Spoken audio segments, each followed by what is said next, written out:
Gözlerimin karası sen kaynana kaynana kaynana kaynana. Yüreğimin parası sen kaynana. Ay, ne olubsa, səsin də telefonda qəribə gəlir. Ay, nə sən soruş, nə mən deyim. Başım aşağı, qardaş. Ne olub, nə məsələdir? Keytan maşınamı işləmir.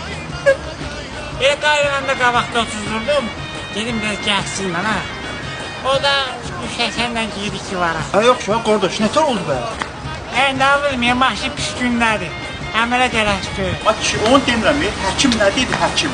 Həkim deyəndə silə sayılanına apardım. Mənə qoyuyor, nədir? Mən maşın demirəm, arvad deyirəm, qaynana nətər oldu? Sən qədəqəm, mən maşın halindəyəm. Mən nə bilim, o qarma qarşısında qaynanam hara getdi. Kim yanına qırağa bilər. Kaynana çok sevilen